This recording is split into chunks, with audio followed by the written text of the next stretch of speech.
இந்த கேமரா வாரே ஒன்னில் இறக்கி ஓப்பன் பண்ணி வைங்களா?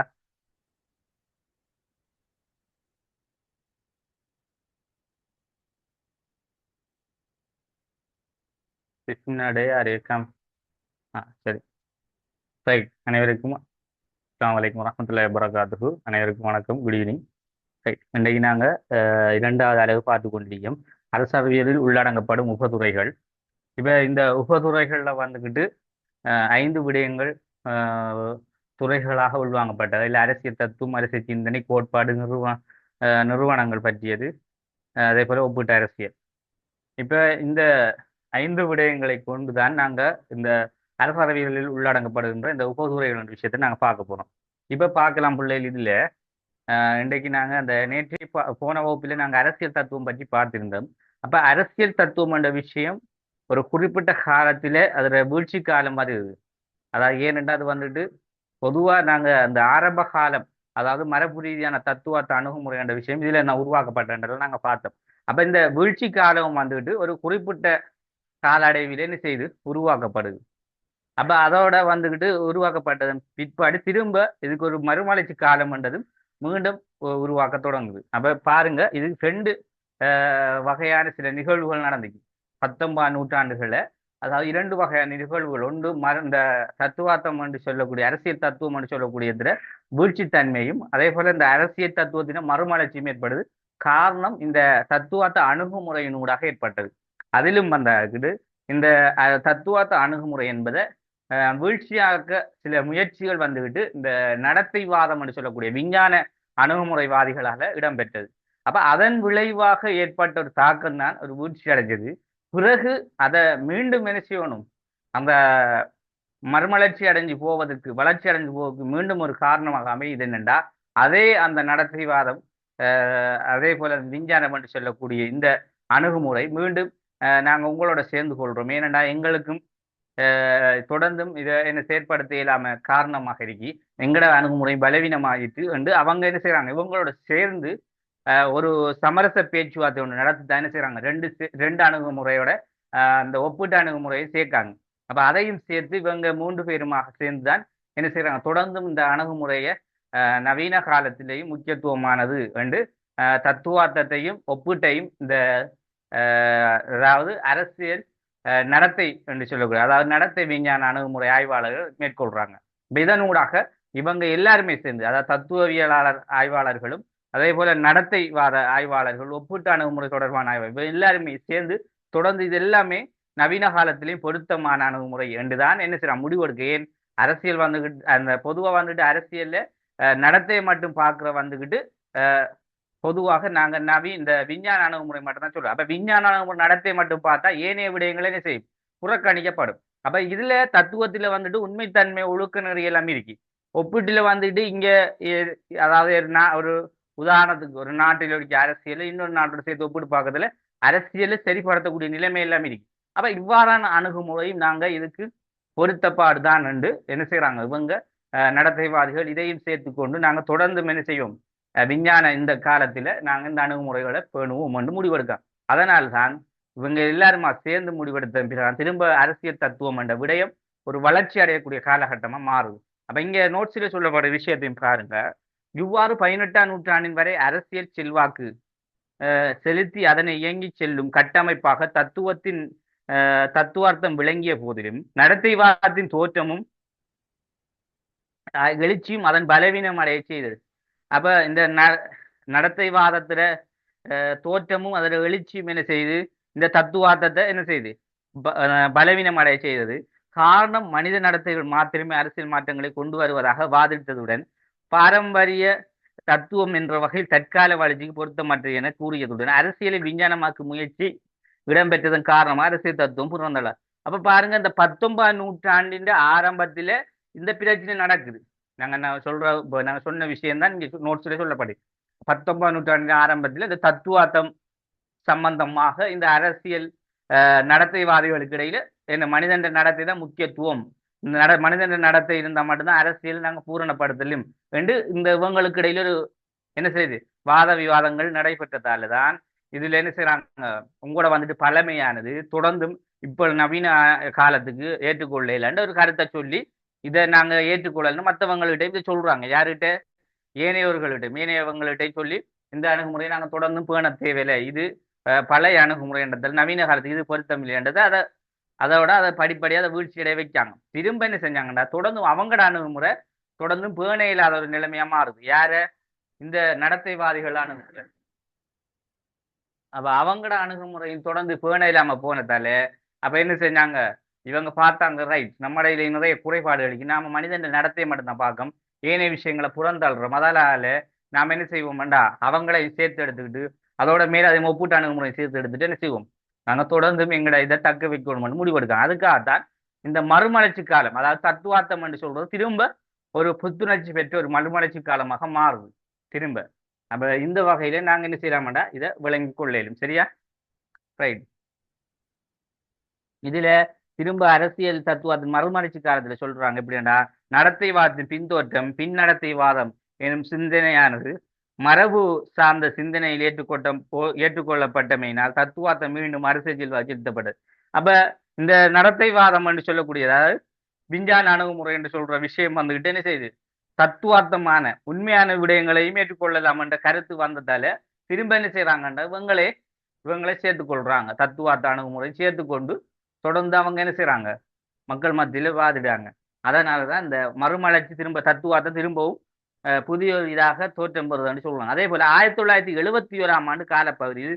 ஜோன்ஸ் ரோல்ஸ் என்ற அறிஞர் எழுதிய நீதிசார் கோட்பாடுகள் சட்டம் சார் கோட்பாடுகள் அல்லது சட்டம் சார் கோட்பாடுகள் என்ற என்னும் நூலானது அரசியல் தத்துவத்திற்கு வலு சேர்ப்பதற்காக அமைந்துள்ளது இதில் இவர் தத்துவ எண்ண கருவை மனித நடத்தையுடன் ஒன்றிணைத்து ஆய்வு செய்வதன் விளைவாக மீண்டும் தத்துவார்த்தம் புத்துயிர் பெற்றது அப்ப திரும்ப என்ன செய்யறாங்க இந்த தத்துவம் என்ற எண்ண கருவை கொண்டு வந்து மனிதனுடைய அந்த நடத்தைவாத விஞ்ஞானம் அதோட சேர்த்து ஆய்வு செஞ்சாங்க உண்மையாவே பழமையான இந்த தத்துவார்த்த அணுகுமுறையும் இதுக்கு தேவையாக உண்டாயிருக்கு அப்ப அதால இதையும் சேர்த்து தான் நாங்க தொடர்ந்து கொண்டு போகணும் இல்லாட்டி எங்கட மதிக்க மாட்டாங்க எங்கட நடத்தைவாத தொடர்ந்து போயிட மாட்டாங்கன்னு முடிவு செய்யறாங்க அப்ப அணுகுமுறை என்ற விஷயம் வந்துட்டு பழமையான அணுகுமுறை என்றாலும் நவீன காலத்து அணுகுமுறை என்றாலும் மக்களுக்கு பொருத்தப்பாடு இருந்தால் தான் ஏற்றுக்கொள்ளலாம் தொடர்ந்து இல்லாட்டி அந்த அணுகுமுறையை ஏற்றுக்கொள்ளே இல்லாது சரியா அப்ப இந்த அடிப்படையில் நீங்க தத்துவார்த்தம் என்று சொல்லக்கூடியதுல வீழ்ச்சி காலம் மறுமலர்ச்சி காலம் என்ற விஷயத்த நீங்க என்ன செய்யலாம் தொடர்ந்து விளங்கி கொள்ளையில் சரியா பிள்ளைகள் கிளாஸுக்கு வந்தவங்க எனக்கு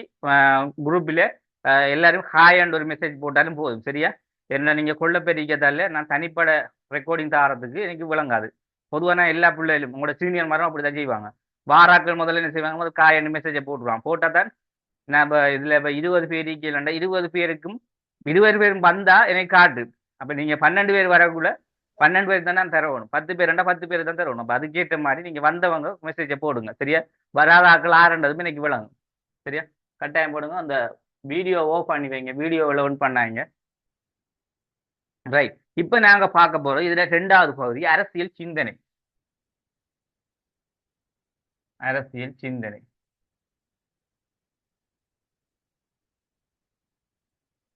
ரைட் இதுக்கு முதல் நாங்க அப்படியே இருக்கட்டும் நானும் கொஞ்சம் மறந்துட்டேன் அந்த பேப்பரை கொஞ்சம் விளங்கப்படுத்துவோம் சரியா அந்த எம்சிக்யூ பகுதியை கொஞ்சம் மேலோட்டம் பார்த்துட்டு நாங்க திரும்ப அரசியல் சிந்தனை பார்ப்போம் எல்லாரும் பேப்பர்களை கொஞ்சம் எடுங்க வேகமா சரியா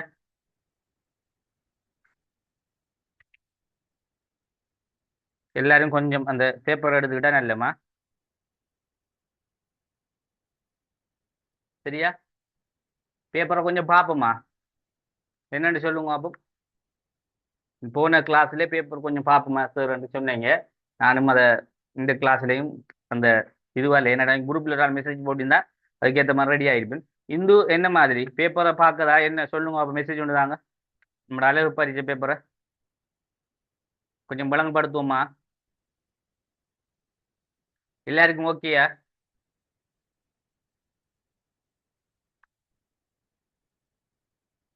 ரைட் ஓகே எல்லாருக்கும் ஓகே தானே ரைட் ரைட் ஓகே ஓகே சரி விளங்கப்படுத்தும் இப்ப பாருங்க இதுல முதலாவது வினா வந்துகிட்டு என்ன கேட்டிருக்கேன்டா எல்லாருக்கிட்டையும் இருக்கா பிடிஎஃப் தந்திருக்கேன் தானே இல்லாதாக்கள் அதை பிடிஎஃப் ஓன் பண்ணி பாருங்க இருக்காக்கள் என்ன செஞ்சுப்பீங்க பெரும்பாலும் எல்லாருமே அதை நீங்க போட்டோ காப்பி பண்ணி எடுத்துருப்பீங்க பிடிஎஃப் 1 தொடக்கம் 10 வரையான வினாக்களுக்கு பொருத்தமான விடையின் கீழ் கீழ் வரும் விடை நிலக்கத்தை அருகில் உள்ள புள்ளிக்கோட்டில் இடுக. அப்ப அருகில் உள்ள புள்ளிக்கோட்டில் இட சொல்லியிருக்காங்க.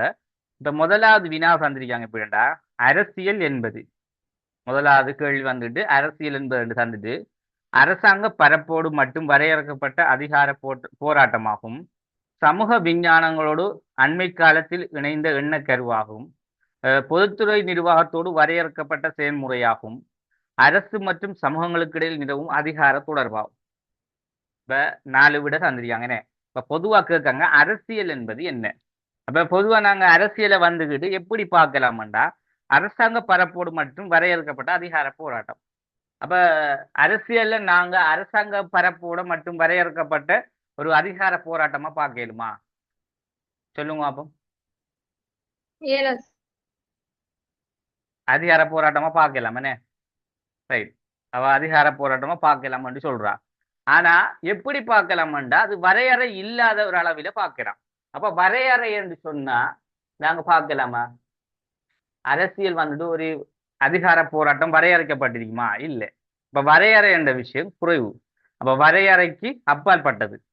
அப்ப அதன் முதலாவது வந்துட்டு 1 தொடக்கம் 10 வரையான வினாக்கள் கேட்டிருக்க என்னண்டா, இதுல கீழ்வரும் விடையின் பொருத்தமானது கேட்டிருக்காங்க. அப்ப பொருத்தமான விடை என்னக்குள்ள நாங்க அதை என்ன செய்யலாம், சாய்ஸ் பண்ணலாமா? இதை நாங்க பார்த்துட்டு இதுக்குரிய ஆன்சரை நான் உங்களுக்கு அனுப்பி வைப்பேன். சரியா? உங்களுக்கு இதுக்குரிய விடை இருக்கி அதை நான் உங்களுக்கு எல்லாருக்கும் நான் அனுப்பி வைப்பேன். முதல் நாங்க பேப்பரை பார்ப்போம். சரியா? அப்ப நாங்க முதலாவது என்ன செய்யணும், வரையறுக்கப்பட்ட அதிகார போராட்டம் பண்ணக்குள்ள அதை நாங்க ஏற்றுக்கொள்ள இயலாது, வரையறுக்கப்படாது. அதிகார போராட்டம் வரையறுக்க அப்பாற்பட்டது. சரியா? அடுத்த பாருங்க, சமூக விஞ்ஞானங்களோடு அண்மை காலத்தில் இணைந்த எண்ணக்கருவாகும். அப்ப சமூக விஞ்ஞானங்களோடு அண்மை காலத்தில் இணைந்த எண்ணக்கருவா சொல்லுங்க அப்போ. இந்த சமூக விஞ்ஞானங்களோடு அண்மை காலத்தில் இணைந்த எண்ணக்கருவன்னு சொல்றாங்க. ரைட். அடுத்த பாருங்க, பொதுத்துறை நிர்வாகத்தோடு வரையறுக்கப்பட்ட செயல்முறை. அப்ப சமூக விஞ்ஞானங்களோட அண்மை காலத்தில் இணைந்தது என்பது, சமூக விஞ்ஞானம் என்பது இன்றைய நேற்றைய விஷயம் இல்லை. கிரேக்க காலத்திலேயே சமூக விஞ்ஞானம் என்ன செஞ்சது, உருவாக்கப்பட்டிருக்கு. அந்த சமூக விஞ்ஞானங்களை நாங்க ஆரம்ப காலத்துல ஏனைய சில துறைகள் என்று சொல்லுவாங்க. இப்ப சமூகங்கள்ல இப்ப தற்போதைக்கு வந்துட்டு பொதுவாக சமூக விஞ்ஞானங்கள் என்று சொல்லுவாங்க. பிரயோகமாக பயன்படுத்தப்படுகின்ற சில விஞ்ஞானங்களாகவும் அதை பயன்படுத்துறாங்க. அதே போல இந்த சமூக விஞ்ஞானங்களோட அண்மை காலத்தில் இணைந்து என்ன கருவுண்டா, அப்ப அண்மை காலம்டா கிட்டடியில இணையில. இது வந்துட்டு ஆரம்ப காலம் இருந்து சமூக விஞ்ஞான பாடங்களோட தொடர்பட்டு உண்டு. அதே போல பொதுத்துறை நிர்வாகத்தோடு வரையறுக்கப்பட்ட செயல்முறை. அப்ப பொதுத்துறை நிர்வாகத்தோடு என்னக்குள்ள நாங்க பொதுத்துறை என்று சொல்லக்கூடிய நிறைய நிர்வாகங்கள் இருக்கு. பொதுவான வேலைகள் செய்யும். இப்ப வந்து பாராளுமன்றம் அதை சொல்லலாம். அதே போல சட்டத்துறை, அதே போல பொதுத்துறை, நிர்வாகத்துறை அதை எடுத்துக்கொள்ளேரும். இதெல்லாம் வந்துட்டு வரையறுக்கப்பட்ட செயல்முறை இந்த அரசியல் இருக்கா? இல்லை. அப்ப அதையும் நாங்க ஏற்றுக்கொள்ளலாம். அப்ப இதுல மிகவும் பொருத்தமான ஒரு விடயம் என்று சொல்லக்குள்ள அரசு மற்றும் சமூகங்களுக்கு இடையில அதிகார தொடர்பு. ஏன்? அரசியல் என்பது 2 விடயத்தை தான் அடிப்படையாக வச்சிருக்கும். ஒன்று அரசு மற்றும் பிரஜை அல்லது சமூகம். அப்ப இவங்களுக்குள்ள உள்ள ஒரு அதிகார போராட்டம் பண்ணலாம், அதிகார தொடர்பு என்று சொல்லலாம். அப்ப இதுக்கு பொருத்தமானது முதலாவதுக்கு 4வது விட. சரியா? ரைட். அந்த கொஞ்சம் சரி போட்டாக்களுக்கு இதை விடைய சரியா செஞ்சாக்களுக்கு சொல்ல தேவை, அவங்களுக்கு விளங்கி தான் செஞ்சுப்பாங்க. பிழையா செய்தாக்கள் கொஞ்சம் பார்த்துக்கொள்ளுங்க. அடுத்த பாருங்க, அரசியல் என்பது சரியான தீர்மானம். இப்ப அரசியல் என்பது சரியான தீர்மானம் அரசாங்கம் பற்றிய கலையும் விஞ்ஞானமாகும். விளிமியங்களை அதிகாரப்பூர்வமாக பகிர்ந்தளிக்கும் வழிமுறையாகும். சமூக பொருளாதார அரசியல் விவகாரங்கள் மீதான மோதல் நலன்களின் பெறுவதாகும். மத விளிமியங்களின் தளத்துடைய சமூகம் ஒன்றை உருவாக்குவது தொடர்புடைய அறம் சார் செயற்பாடாகும். இப்ப இந்த 2வது வினா மிகவும் இலகுவா நாங்க கண்டுபிடிக்கலாம். ஒரு விஷயத்தை விளங்கணும் பிள்ளைகள், இதுல மதம் விளிமியங்கள் மதம் என்று வந்திருக்கு. மதம் சார் ரெண்டு வந்தா அரசியல் என்பது மதத்துக்கு அப்பாற்பட்டது. அதான் முதல் விளங்கும் நீங்க. அரசியல் சரியா மதத்துக்கு அப்பாற்பட்டது. நீங்க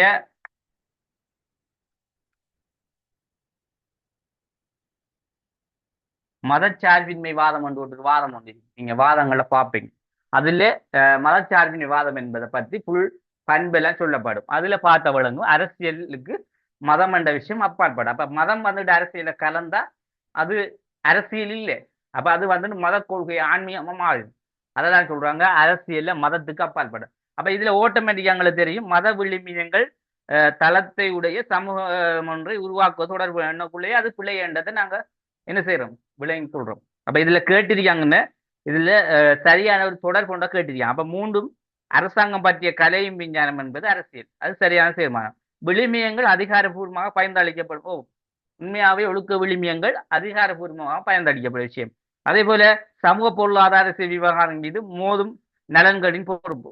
சமூகத்தில அல்லது பொருளாதார அரசியல் விவகாரம் மூன்று விஷயமும் பொதுவாக ஒரு மோதும் நலன்கள்ல பெறுவராகும். ஏனென்றா மூணும் வந்துட்டு சில நேரங்கள்ல ஒன்றுக்குள்ள ஒன்று பிரச்சனைப்படக்கூட தன்மை அரசியல இருந்துகிட்டே இருக்கும். அதே போல மூன்றாவது பாருங்க, ரெண்டாவதுக்கு வந்துகிட்டு ஏபிசி விட வரும். சரியா, ரெண்டாவது விட ரெண்டாவதுக்கு ரெண்டாவது அரசியல் என்பதில் சரியான தீர்மானம். அடுத்தது இதுல அரசியல் ரீதியாக ஒழுங்கமைந்த சமூகமாகும், மக்களின் கூட்டு விரிப்பினை பிரதித்துவப்படுத்தும் ஒரு முகவராகும், தேசங்களுக்கு மத்தியிலான அரசியலின் பிரதான செயற்பாடாகும், இறைமை என்ற உயர் அதிகாரத்தின் உரிமையாளனாகும். அப்ப முதலாவது பாருங்க, அரசியல் என்பதில் சரியான தீர்மானம். சொல்லுங்க அப்போ. அரசியல் ரீதியாக ஒழுங்கமைந்த சமூகம் ஏற்றுக்கொள்ளலாமா? எத்தனை பேர் வந்திருக்கீங்க? ரைட், சொல்லணும், நீங்களும் சொல்லணும். இதுல எக்ஸாமுக்கு வராதாக்கள் யாரும் இருந்தா உங்களுக்கு விளங்கி இருந்தா நான் சொல்றது சரியா புள்ளைன்றதை நீங்களும் சொல்லலாம். சரியா, சொல்லுங்க அப்போ. அரசியல் ரீதியாக ஒழுங்கமைந்து சமூகமாகும் அரசியல். சரிதானே? சரியா புள்ளையா? சரி சார், ரைட். அடுத்தது மக்களின் கூட்டு விரிப்பினை பிரதித்துவப்படுத்தும் ஒரு முகவர் ஆகும். சரியா, மக்களின் கூட்டு விரிப்பினை பிரதித்துவப்படுத்தும் ஒரு முகவர்.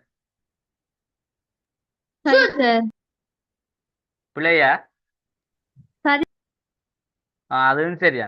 ஏன் பாருங்க, மக்களின் கூட்டு விரிப்பினக்குள்ள இப்ப எங்களோட நாட்டில பாருங்க, நாங்க பாராளுமன்றம் என்ற ஒரு சட்டமன்றத்தை நாங்க உருவாக்கிறோம், சட்டசபையை. இது என்னதுக்கு உருவாக்கிறீங்கம்டா, எங்கட மக்கள் எல்லாரும், ஒரு நாட்டினுடைய மக்கள் எல்லாரும் ஒன்று சேர்ந்து ஒரு தலைமைத்துவத்தை எங்கட பிரதிபடுத்துற எங்களை என்ன நிர்வாகிக்கிற ஒரு தலைமைத்துவத்தை நாங்க அனுப்புறோமா இல்லையா? அப்ப இது எங்க வருது? அரசியல்ல வருது. இப்ப அரசியல்ல மெயினே அதான். அப்ப அது ரெண்டாவது மிக பொருத்தமா நாங்க ஏற்றுக்கொள்ளலும். அடுத்தது தேசங்களுக்கு மத்தியிலான அரசியல் பிரதான செயற்பாடாகும். அப்ப அடுத்ததை பாருங்க, தேசங்களுக்கு மத்தியிலான அரசியலின் பிரதான செயற்பாடாகும். இதை ஏற்றுக்கொள்ளலாமா? இல்ல சார். தேசங்களுக்கு மத்தியிலான அரசியலின் பிரதான செயற்பாடாகும். அப்ப தேசங்களுக்கு மத்தியிலண்டு வந்திருக்கேனே, அப்ப அந்த வசனம் ஒன்று வந்திருக்கிறதால நாங்க அதை கொஞ்சம் நிப்பாட்டுவோம். அடுத்த பாருங்க, இறைமை என்ற உயர் அதிகாரத்தின் உரிமையாளனா. அரசியல் வந்துகிட்டு இறைமை என்ற உயர் அதிகாரத்தின் உரிமையாளனாகும். சரியா? அது சரி. அப்ப இதுல நாங்க ஏபிடி முதலாவது எடுக்கலும் என்ன? Right, APD.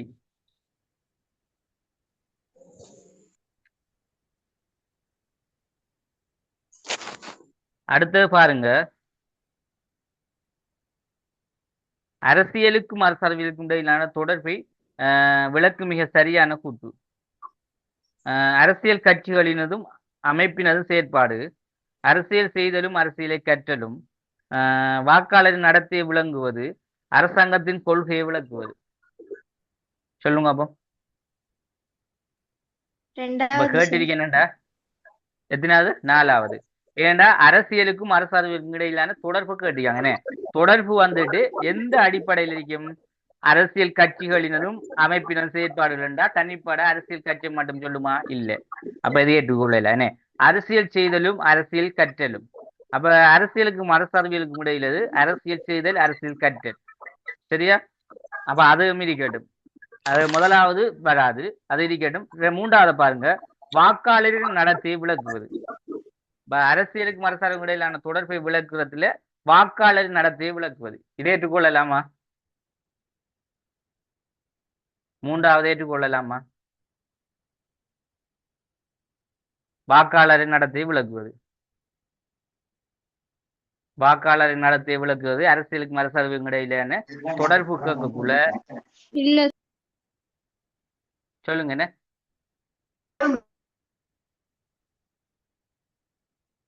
மெசேஜ் ஒன்று போட்டீங்க என்ன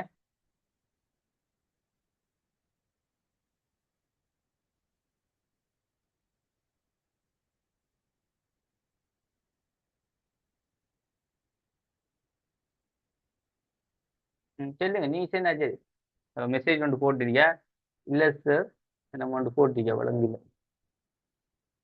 சரி இந்த கேமராகளை கொஞ்சம் ஓன் பண்ணாக்கள் அதை கொஞ்சம் ஓப் பண்ணுங்க கேமரா ஒன்றிலே இருக்கு ரைட் அப்ப அரசியல் கொள்கைகளை விளக்குவது உண்மையாவே அரசியல் செய்தலும் அரசியல் கற்றலும் என்றதை விட அரசியலும் அரசறிவியலுக்கும் இடையிலான ரெண்டையும் சேர்த்து அதுல என்ன தொடர்பை விளக்கும் மிக சரியான கூட்டு அப்ப மிகவும் சரியான கூட்டுக்குள்ள நாங்க இப்ப அரசியல் என்பது அரசியல் எனக்குள்ள அரசியல் செய்கிற விஷயம் அப்ப அரசறிவியலுக்கு இடையிலான தொடர்பு அரசியலை கற்றல் என்றது இதை ரெண்டும் வந்துட்டு தனிப்பட உள்ள விஷயம் தான் ஆனா இப்ப கேட்டிருக்காங்கன்னா அரசாங்கத்தின் கொள்கைகளை விளக்குவது என்று தந்திருக்காங்க அப்ப இதை நாங்க நான் எத்தனை நீங்க சொன்ன 4வது ஆண்டு யாரு சொன்னேன்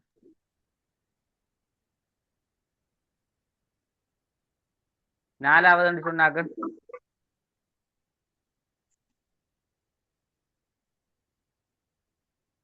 இதுல 4வது ஆண்டு ஒரு ஆள் சொன்ன மாதிரி இருந்தீங்க முன்ன அது சொன்ன 4வது ஆண்டு ரைட் அப்ப இதுல அரசியலும் அரசறிவியலுக்கும் இடையிலான தொடர்பு என்பது இதுல மிகவும் சரியா நாங்க பார்க்கக்குள்ள அரசாங்கத்தின் கொள்கையை விளக்குவது என்றதை விட மிகவும் ஏனென்றா அது ரெண்டையும் சேர்த்து ஆனா இங்க கேட்டிருக்கின்ற அரசியல் அரசியல் செய்தல் அரசியல் கற்றல் என்ற அரசியலுக்கும் அரசியல் இடையிலான தொடர்பு மிகச் சரியான கூட்டுதான் அப்ப அதுல அரசியல் அரசியல் செய்தல் அரசியல் கற்றல் 4வது 2வது பெஸ்ட் ஆரே 4வது என்று சொன்னீங்களே யார் அது சொல்லுங்க அப்போ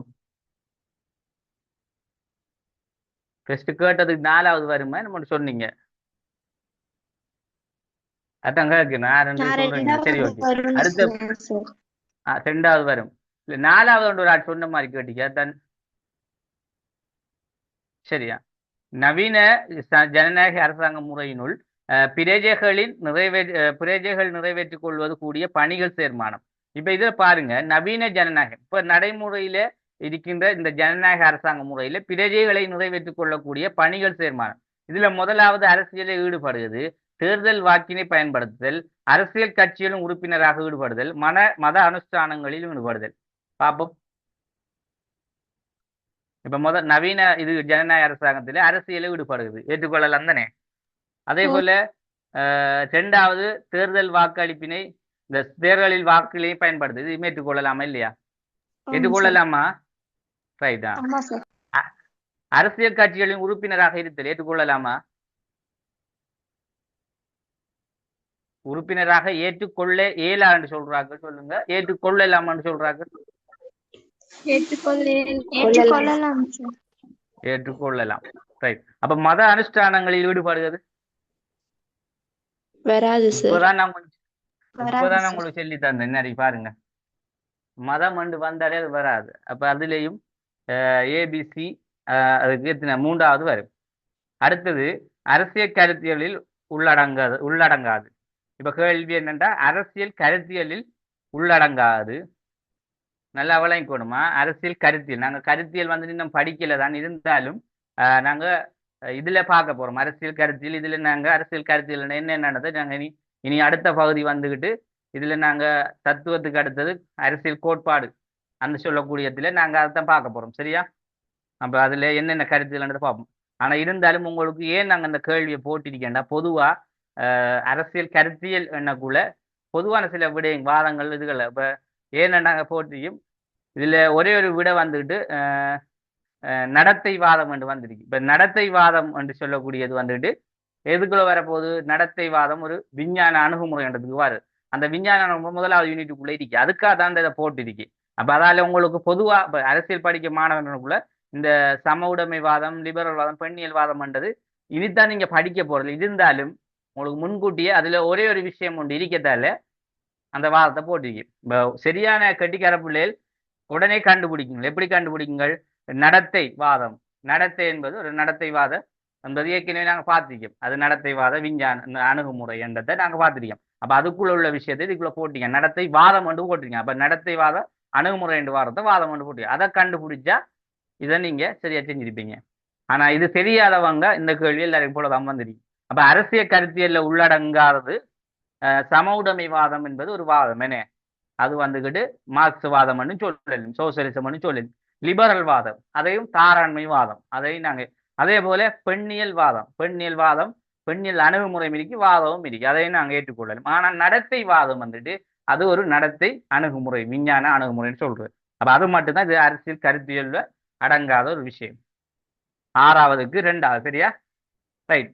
ஏழாவது பாருங்க, அரசியல் கருத்தியல்களின் பணியாவது. இப்ப கேட்டிருக்காங்க அரசியல் கருத்தியல் சொல்றதுல பணியில கேட்டிருக்காங்க சரியா. கொஞ்சம் மிதிங்களா வாங்க செல்லுது. ஒரு 2 நிமிஷம் வெயிட் பண்ணுங்க, அதான் முடிஞ்சோடனே நான் உங்களுக்கு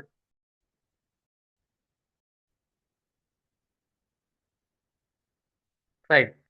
இப்ப பாருங்க அடுத்தது அரசியல் கருத்தியல்களின் பணியாவது. இதுல முதலாவது கேட்டிருக்காங்க மக்களின் நலன்களில் இருந்து விடுபட்டு செயல்வதற்கு செயல்படுவதற்கு அரசாங்கத்துக்கு வாய்ப்பு அளிப்பதாகும். இப்ப அரசியல் கருத்து வந்துக்கிட்டு பொதுவா மக்கள நலன்கள்ல விடுபட்டு செயல்படுவதற்குன்னு வந்து அப்ப இதுல ஒரு சொல் ஒன்று போட்டாச்சு. எப்படி விடுபட்டு செயல்பட போட்டதால அதை நாங்க அரசாங்கத்துக்கு வாய்ப்பு அளிக்கணுக்குள்ள அதை ஏற்றுக்கொள்ளலாமா? அரசியல் கருத்தியல் ஒண்ணுக்குள்ள ஏற்றுக்கொள்ளலாமா? இதை ஏற்றுக்கொள்ளலாம்னு சொல்றாங்க. முதலாவது விட சரி வருமா பிள்ளையா? சரியா பிள்ளையா? முதலாவது சார் பிள்ளை. ஏன்? அது மக்கள் நலன்களை விடுபாடுதான். விடுபட்டா அதை நாங்க அரசாங்கத்துல ஏற்றுக்கொள்ள, அரசாங்கத்தில் செயற்பாடு மக்கள் நலன்களை தேடி தேடி செய்தது. அதே போல பாருங்க அடுத்தது தேர்தல் செயல்முறைகளிலிருந்து சுயாதீனமாக நிற்பதற்கு பொதுமக்களை தூண்டுவது. அப்ப தேர்தல் செயல்முறையிலிருந்து சுயாதீனமாக நிற்பதற்கு பொதுமக்களை தூண்டுற விஷயம். அப்ப இதையும் நாங்க பார்க்கலாம். தேர்தல் செயல்முறையிலிருந்து சுயாதீனமாக நிற்பதற்கு பொதுமக்களை தூண்டு வேண்டாம். அப்ப அவர் வந்துட்டு சுயாதீனமான தன்மை. அப்ப அவர் தனியே நிக்கிறதுக்கா தேர்தல் செயற்பாடுகள் இருக்கார் சொல்லுங்க. அப்ப அரசியல் கருத்தில் இதை ஏற்றுக்கொள்ளலாமா? ரெண்டாவது ஏற்றுக்கொள்ளலாமான்னு சொல்றாரு. இப்போ ஒரு எலெக்ஷன் கேட்கார் ஒரு பிரதிநிதி, அவர் சுயாதீனமாக எலெக்ஷன்ல நின்று கேட்பாரா இல்ல கொஞ்சம் பேரை கூட்டி கொண்டு வந்து எலெக்ஷன்ல கேட்பாரா? இப்போ உங்களுக்கு விளங்குற மாதிரி சொல்லியிருக்கேன். கூட்டி கொண்டு அப்ப ஒரு கட்சி எண்ணக்குள்ள ஒரு தலைவர் இருப்பார், அதுக்கு கூட உறுப்பினர்கள் இருப்பாங்க. அந்த கட்சியில இருக்கின்றவருங்க இப்ப எல்லாருமா கலைஞ்சு ஒவ்வொரு பகுதியாக்கக்குள்ள அதுல ஒரு 10 பேர் உறுப்பினர்களுக்குள்ள ஒரு 2-3 பேர் பிரதிநிதிகளா தெரிவு செய்வாங்கன்னு. அப்ப அந்த செயற்பாடு இருக்கு. அப்ப இங்க சொல்றது சுயாதீனமா நிற்பதற்கு பொதுமக்களை தூண்டுவது என்று சொல்லக்குள்ள அது பிள்ளை. அதே போல மூன்றாவது விடைய பாருங்க, மக்களின் பொருளாதார நலன்களை வளர்ப்பது. அப்ப மக்கள்ல பொருளாதார நலத்தை என்ன செய்யற வளர்ப்பது. இது வந்துகிட்டு ஒரு கருத்தியலை நாங்க பார்க்கலாம். இப்ப அரசியல் கருத்தியல் நாங்க அடுத்தது வந்துகிட்டு பார்க்க போற விஷயத்துல என்னண்டா, அரசியல் கருத்து வந்துட்டு பொதுவான விஷயம் என்னண்டா இந்த மக்கள்ல பொருளாதார நலன்களை பேணுவது, அதே போல அரசியல் திட்ட கொள்கைகளை நடைமுறைப்படுது, இப்படியான விடயங்கள் தான் இதுல இருக்கும். அடுத்து நாங்க பார்க்க போறோம் சரியா. அப்ப இதுல மக்களின் பொருளாதார நலன்களை அது என்ன செய்யற வளர்த்து கொண்டு போறது. அப்ப இது வந்துகிட்டு நாங்க ஒரு கருத்தியலாக, அரசியல் ஒரு கருத்தியலாக பார்க்கலுமா இல்லையா? மூன்றாவது விட சரியா. மூன்றாவது சரி என்று மூன்றாவது சரி. ரைட். ஏன் நாங்க மூன்றாவது சரி என்றால் அது மக்கள்ல பொருளாதார நலன், அது பொதுவா இப்போ இங்க சொல்லப்பட்ட பொருளாதார நலனை பற்றி, அதே போல அரசியல் நலன், அதே போல சமூக நலன் எல்லாத்தையும் நாங்க சொல்லலாம், அதை வளர்க்கலாம். அரசியல் நலன்களை வளர்க்கலாம், எல்லாத்தையும் நாங்க சொல்லலாம். அதே போல அடுத்தது கேட்டிருக்காங்க, நாலாவது இருக்காங்க குறிப்பிட்ட ஒரு அரசியல் கருத்தையும் இலக்கிய சூழ மக்களை ஒன்று சொல்றது. அப்ப குறிப்பிட்ட ஒரு அரசியல் கருத்துன்னு கூட ஒரே ஒரு விடயம் மட்டும் தான் பார்க்கப்படும். அப்ப மற்ற விஷயம் எல்லாம் பார்க்கப்படாது. அப்ப அதால இது இந்த கருத்தும் பிள்ளையான ஒரு கருத்து. அப்படித்தான் நாங்க விடையல் கண்டுபிடிக்கக்குள்ள அங்க சொல்ற விஷயம், அரசியலை பொறுத்த அளவை சொல்ற விஷயம் எல்லாத்துக்கும் பொருத்தக்கூடிய மாதிரி இருந்தா தான் அது விட சரி. பொருத்தப்பாடு இல்லாம இருக்குதாமண்டா அங்க சொல்றது நாங்க கேள்வி ஒன்றை தந்துட்டு விடைகள் தரப்புல கொஞ்சம் மயக்கிற மாதிரி பார்க்கறதுக்கு எல்லாமே சரி மாதிரி இருக்கும். ஆனா அந்த அதுல சொல்லப்படுகின்ற இடங்கள்ல விடைகள்ல ஏதாவது ஒரு இடத்த அப்பால் அல்லது மட்டுப்படுத்தப்பட்ட என்று வரக்குள்ள அந்த ஒரு சொல்லால தான் அந்த விட பிள்ளையா வரும் சரியா. அதுகளை கொஞ்சம் அவதானிக்கும் நீங்க. ஆனா உண்மையாவே 4 விடையும் பார்ப்பதற்கு 100% சரிமா அதுதான் தெரியும். ஆனா அதுல ஏதோ ஒரு விட மட்டும் பிள்ளையா இருக்கும், இல்லாட்டி ஏதோ ஒன்று சரியா இருக்கும். அப்படி நீங்க நுணுக்கமா கொஞ்சம் பார்த்த மட்டும் தான் விடையை கண்டுபிடிக்கலாம். எம்சிக்கு செய்யற லேசி 50க்கும் 50 எடுக்கலும். ஆனா நாங்க இப்ப இருந்து என்ன சொன்னோம்னா இந்த நாங்க செய்யற அளவு பரீட்சையில இருந்து செஞ்சுக்கு வரக்குள்ளதான் உங்களுக்கு ஒரு 15 யூனிட்லையும் எம்சிக்யூ செஞ்சுக்கிறதுக்கு எத்தனை கேள்வி வரும் பாருங்க. இப்போ நீங்க என்ன பார்த்தீங்க 10 கேள்வி வேண்டாம், 15 யூனிட்ல கிட்டத்தட்ட 150 வினாக்கள் வருது கோட் அடிக்க மட்டும். அப்போ அங்க உங்களுக்கு ஃபைனல வரப்போது ஒரு 30 வினாக்கள் தான். அப்ப இப்படியே நீங்க செஞ்சுட்டு வரக்குள்ள உங்களுக்கு ப்ராக்டிஸ் ஆயிடும். அது மட்டும் இல்லாம இந்த நாங்க என்ன செய்யற அந்த எம்சிக்கு கேள்வி வந்துக்கிட்டு இதே தான் நாங்க பாஸ் பேப்பர்ல மீறி மாறி மாறி போட்டிக்காம வரணும். அந்த போட்டிக்கு அந்த கீழே போட்டி விடையே கொஞ்சம் அந்த அல்லது அப்படி குறைந்த அந்த வரக்குள்ள அதை கொஞ்சம் அவதானிச்சுக்கணும். அதான் உங்களுக்கு மயக்க மாதிரி. அதனால தான் சரியா நல்ல கெட்டிக்கார பிள்ளைகளும் கொஞ்சம் அந்த சரியா வாசிக்காம விடுவதால எல்லாம் சரியாக்கி விடு ஒரு கெஸ்ஸிங்கில போட்டுட்டு போறது. சரியா இப்ப சிலர் வந்து எப்படின்னா சும்மா குறுக்கால குத்து மதிப்பில போட்டு விட்டு சரி வராக்க அது சான்ஸ், அது எல்லாருக்கும் வராது. அப்படியுமா எழுதியாங்க. இப்ப 30 அண்ணக்குள்ள 30 எம்சிக்கு அண்ணக்குள்ள கண்ணை மூடிக்குது அடிக்கிறது. அடிச்சோன்னா இல்லை 20 சரி வரும், சில டைம்ல 20 போல வரும், 10 சரி அப்படியான நாட்களும் இருக்காது. அது அவைய படிக்காம சும்மா செய்கிறது, அது சான்ஸ். அது எல்லாருக்கும் அது அமைகிற இல்லையே. அப்ப நாங்க படிச்சுட்டு தான் போய் செய்யணும் அதுக்கு. சரியா அடுத்து பாருங்க, இதுல பன்மைத்துவ அணுகுமுறையில் கிரேக்க காலத்தில் தொடர்புடைய பாடத்துறை. அப்ப என்ன தந்திருக்காங்கன்னா பன்மைத்துவ அணுகுமுறையில் கிரேக்க காலத்தில் தொடர்புடைய பாடம். அப்ப கிரேக்க காலம்ண்டா பழமையான காலத்துல தொடர்புடைய ஒரு பாடம் எதுன்னு கேட்டியா. இதுல சமூகவியல், மானுடவியல், உளவியல், தத்துவவியல் சொல்லுங்க அப்போ. தத்துவவியல். ஏன் தத்துவவியல் வந்துக்கிட்டு பழமை வாய்ந்த ஒரு துறை உண்டுனே, பாடத்துறை உண்டு. ஆனா இப்ப சமூகவியல், மானுடவியல், உளவியல் எல்லாம் இப்ப அண்மை காலத்துல கொண்டு வரப்பட்ட சில துறைகள். ஆனா எல்லாமே சமூக விஞ்ஞானம் தான். ஆனா இது ஆரம்ப கால சமூக விஞ்ஞானம், இது அண்மை கால சமூக விஞ்ஞானம் பார்க்கல நாங்க. அடுத்த பாருங்க, விஞ்ஞானம் பண்ணா விஞ்ஞான துறை என்று சொல்லணும். சரியா பாடப்பரப்புகள் தானே அது. ரைட். அடுத்தது அரசியல். அதுக்கு 8வதுக்கு 4வதா, 8வதுக்கு 4வது விட 7வதுக்கு 3வது விட. சரியா நீங்க வராதாக்களுக்கு எல்லாருக்கும் கிடைச்சிருக்கும் நினைக்கும் பேப்பர் நான் போட்டிருந்தேன். கிடைக்காதாக்கள் சொல்லுங்க, புறவு ஜாயின் பண்ணாக்கள் பேப்பர் கிடைச்சது எல்லாருக்கும் போட்டு தரீங்க. அப்ப அந்த நான் சொல்றபடியே டிக் பண்ணுங்க. இப்ப நான் ஆன்சர் ஷீட் வந்துட்டு கிளாஸ் முடிஞ்சோன்னு அனுப்பி வைக்கிறேன். இதை பாருங்க, சரிக்குள்ள பாருங்க. சரியா ரைட். அடுத்து வந்துட்டு அரசியல் பொருளாதார அணுகுமுறையில் சிந்தனையாளர்களுள் அடங்காதவர். அப்ப அரசியல் பொருளாதார அணுகுமுறையில் சிந்தனையாளர்களுள் அடங்காதவர். இதுல Adam Smith, David Ricardo, Jones Stuart Mill, இவங்க 3 பேர் தந்திரிக்கி. கீழே 4வது அரிஸ்டோட்டில் தந்திரிக்கி. இப்ப கேட்டிருக்கு வந்து அரசியல் பொருளாதார அணுகுமுறைக்கு யாரு முக்கியத்துவமான சிந்தனையாளர்கள். ஆடம் ஸ்மித் பொருளியல்ல தந்தை என்றும் சொல்லுவாங்க அவர். அதே போல டேவிட் ரிகேடோ அவரை நாங்க சொல்லிடுமே. ஜோன் ஸ்டுவர்ட் மில் அவரை நாங்க ஏற்றுக்கொள்ளும். ஆனா அரிஸ்டோட்டில் வந்துட்டு அவருக்கும் பொருளியலுக்கும் சம்பந்தம் இல்லை, அவர் அரசியலோட தொடர்பட்ட ஒரு ஆளுங்க. அப்ப 9வதுக்கு 4வது. சரியா 9வதுக்கு 4 நான் சொல்றது சரியா இல்ல பிள்ளையா? சரி சார். ரைட். அடுத்து பாருங்க, ஒப்பீட்டு அணுகுமுறையில் பிரிவுகளில் அடங்காத கூட்டு. இதுல பழமை ஒப்பீட்டு அணுகுமுறை, 20ஆம் நூற்றாண்டின் ஒப்பீட்டு அணுகுமுறை, சமகால ஒப்பீட்டு அணுகுமுறை, எதிர்கால ஒப்பீட்டு அணுகுமுறை. இப்ப பாருங்க லேசா இது உங்களுக்கு நாங்க அணுகுமுறையில படிச்சு தந்தது தானே. ஒப்பீட்டு அணுகுமுறையில 3 பிரிவுகள் இருக்கேனே. அப்ப பழமை ஒப்பீட்டு அணுகுமுறைன்றது, அடுத்தது 20ஆம் நூற்றாண்டின் ஒப்பீட்டு அணுகுமுறை, அடுத்தது சமகால இப்ப தற்போதைய சமகாலம்னா நடைமுறை காலம்னு சொல்லலாம், தற்போதைய ஒப்பீட்டு அணுகுமுறை. இப்ப பாருங்க 4வது ஒன்றா தந்திருக்கு, எதிர்கால ஒப்பீட்டு அணுகுமுறை என்று தந்திருக்கு. அப்ப எதிர்காலம்ண்டா அது இனி நடக்க போறதான் சொல்றது, அப்படி ஒன்றும் இல்லை. அப்ப இதுக்கு 10வதுக்கு 4வது விட. இப்ப சிலர் வந்துக்கிட்டு அப்ப அப்படி ஒரு அணுகுமுறை இருக்கணும் போட்டு கோடு அடிக்காக்களும் இருக்காங்க. பொதுவா அப்ப இதெல்லாம் வந்துட்டு சமகாலம், எதிர்காலம். அப்ப எதிர்காலத்துல இருக்கோ ரெண்டு அப்படி கெஸ் பண்ணி சும்மா படிக்காம சும்மா அடிக்குது அப்படியாக்களும் இருக்காங்க. அப்ப இதுல நாங்க 10வதுக்கு பிள்ளையான ஒரு விட எதிர்கால ஒப்பீட்டு அணுகுமுறை. அப்ப சரியான அப்படி எடுக்கலாம். சரியான ரைட். இப்ப நாங்க 11 தொடக்கம் 20 வரையான வினாக்களுக்கு சரியான 2 விடை வீதம் கேட்டிருக்கு. அப்ப அரசறிவியல் என்பது அரசியலை கற்கத்துறையாக கற்பதாகும். இக்கூற்றில் உள்ளடங்கப்படும் 2 கருத்தியல். அப்ப அரசறிவியல் என்பது அரசியலை கற்கைத்துறையாக கற்பது. அப்ப கற்கைத்துறையாக கற்பதில் 2 கருத்தியல்கள் இருக்கு. சொல்லுங்க அப்போ என்னென்ன கருத்தியல்?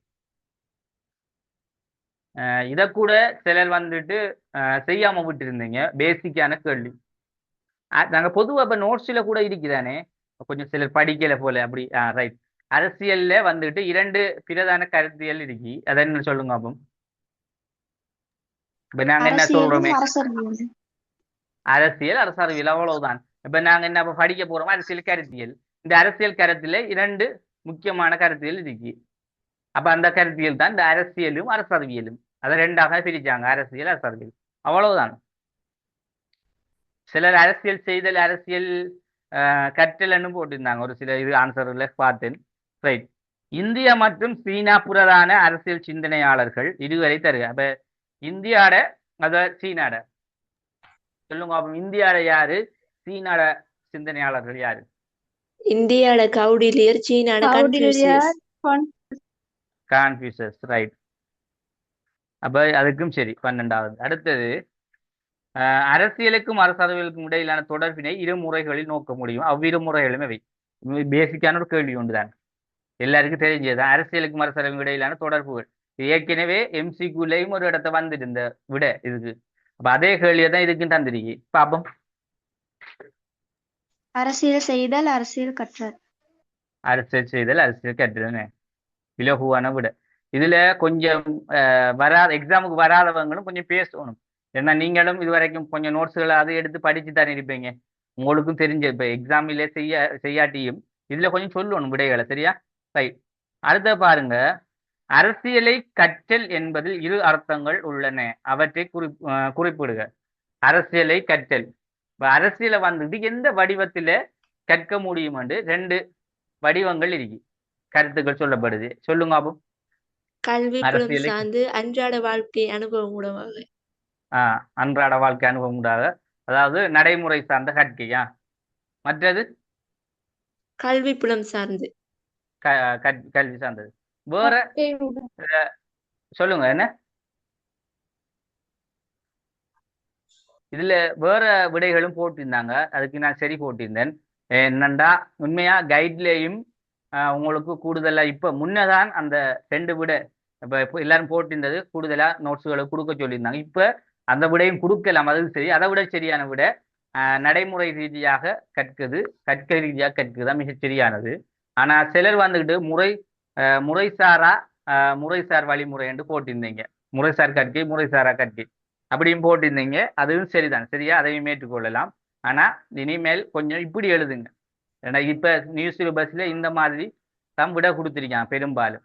இப்ப முறைசார் வழிமுறை, முறைசாரா வழிமுறை, முறைசார் கற்கை, முறைசாரா கற்கை கூட. அப்ப அது என்னன்றது திரும்ப அதை விளக்கப்படுத்த வேண்டி வரும்.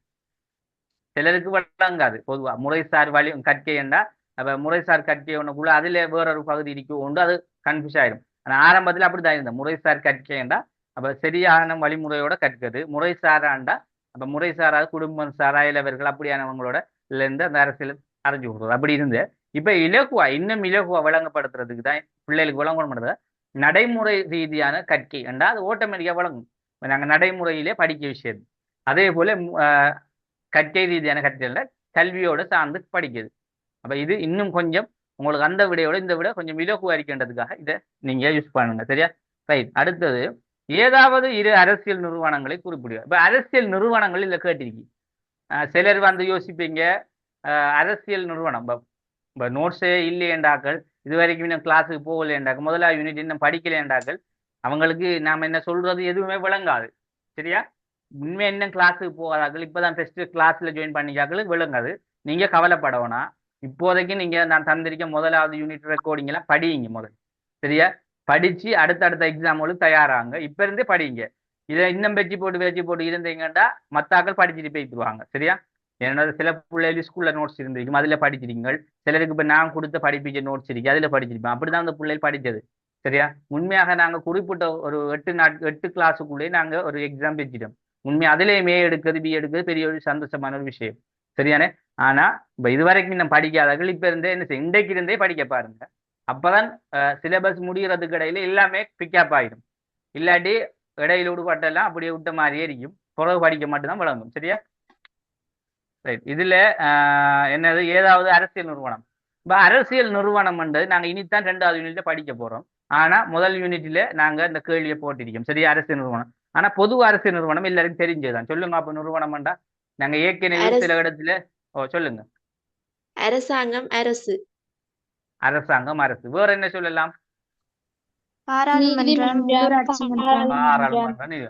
இப்ப இது நீங்க யாரும் மத்தவங்க சிலர் யோசிப்பாங்க அரசியல் நிறுவனம்ன்றது இன்னித்தான் நாங்க படிக்க போறோம் அதுல நோட்ஸ்ல இல்லையாண்டு நோட்ஸ்லயும் ஒரு இடத்த சொல்லப்பட்டிருக்கு.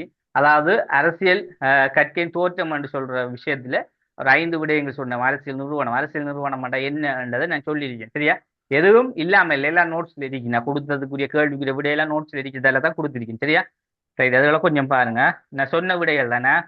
பாராளுமன்றம், அரசாங்கம், அரசியல் கட்சி, அமுகக்குழு எல்லாத்தையும் சொல்லுங்க.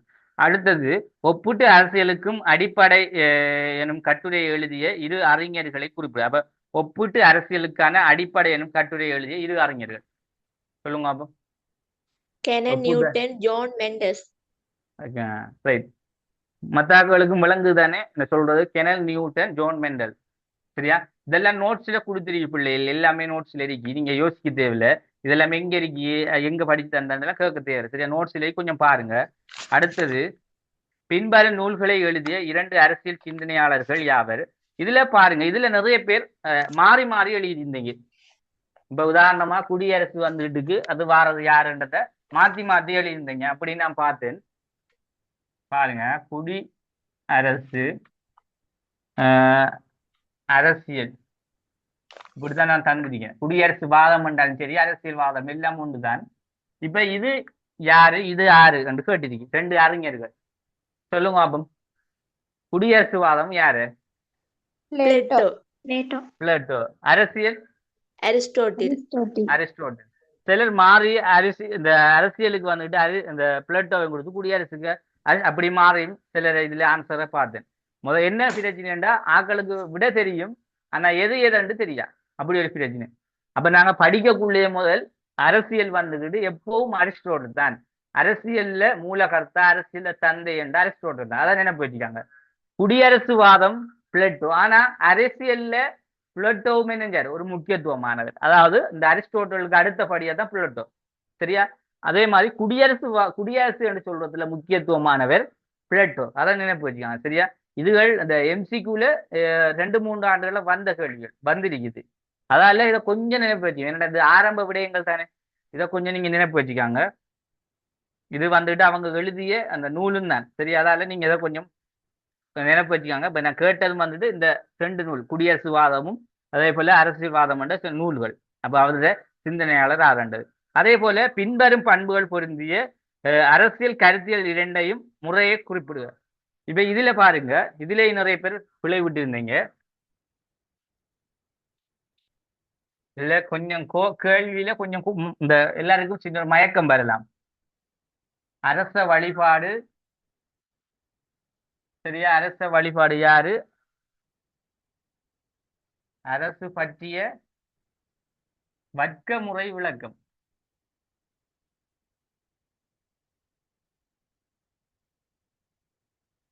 இப்ப இது எல்லாரும் சரியாதான் போட்டிருக்கீங்க. ஒரு சிலர் தான் இதையும் கூட புலை விட்டுருக்கீங்க. அரச வழிபாடு என்ன, யாரு, எந்த கோட்பாடு? இப்ப நாங்க கோட்பாடு இன்னும் படிக்கல தான், இருந்தாலும் பெரும்பாலும் ஸ்கூல் மட்டத்துல படிச்சு தந்திருப்பாங்கன்னு நினைக்கிறேன். சொல்லுங்க அப்ப, அரச வழிபாடு. அரச வழிபாடு எந்த கோட்பாடு? தாராண்மைவாதமா, பாசிசவாதமா, மார்க்சிசவாதமா, ஜனநாயகவாதமா? சொல்லுங்க அப்போ.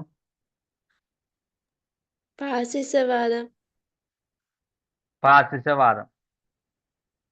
மத்தாக்கள் சரியாவ சொல்றது வேற இல்ல வேற வாதங்கள் வருமானு சொல்றார்கள்?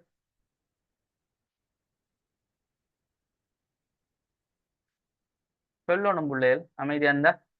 ரைட். அரச வழிபாடு, அதாவது பாசிசவாதம் நாங்க இன்னும் படிக்கல, இருந்தாலும் நல்லா விளங்கணும். இந்த மத ரீதியான நம்பிக்கை, மத ரீதியான வழிபாடு என்று சொல்லக்குள்ள பாசிசவாதம் தான். சரியா? அதை நீங்க மெயின் பண்ணுங்க. பாசிசவாதம் இது வந்துட்டு ஒரு பண்பு. இது மாதிரி நிறைய பண்பு இருக்கு. அதாவது மக்கள் அரசு கட்டுப்படணும், அது ஒரு பண்பு. அப்படி கேட்டாலும் மக்கள் அரசுக்கு அடிமை மாதிரி செயற்படுதல் அல்லது கட்டுப்படுதல் என்றா அது என்ன கோட்பாடு என்று கேட்டாலும் பாசிசவாதம் தான். அதுலேயும் இந்த மத வழிபாடுகள், அரச வழிபாடு, வழிபடணும், மக்கள் அரசுக்கு வழிபடணும்னு சொல்லக்கூடிய அந்த தெய்வீக அந்த சார்ந்த சில கருத்துக்களும் இதுல இருக்கு. அதனால அதை பாசிசவாதம் கோட்பாட்டை சொல்லலாம். சரியா? இதுலயும் ஒரு சிலர் சரி எடுத்திருந்தீங்க, ஒரு சிலர் பிழை எடுத்திருந்தீங்க. இதுல நிறைய பேர் பிழைதான் கூடுதலா விட்டுருந்தீங்க. இதை பாருங்க, அரசு பற்றிய வர்க்கமுறை விளக்கம் என்ற என்ன? இதுல எந்த கோட்பாடை சொல்லலாம்? முதலாளித்துவ கோட்பாடா, இல்ல சோசலிசம் அதாவது சம உடைமை கோட்பாடா, இல்ல தாராண்மைவாத கோட்பாடா, ஜனநாயக கோட்பாடா? சொல்லுங்க பாப்போம். எந்த கோட்பாடை சொல்லலாம்?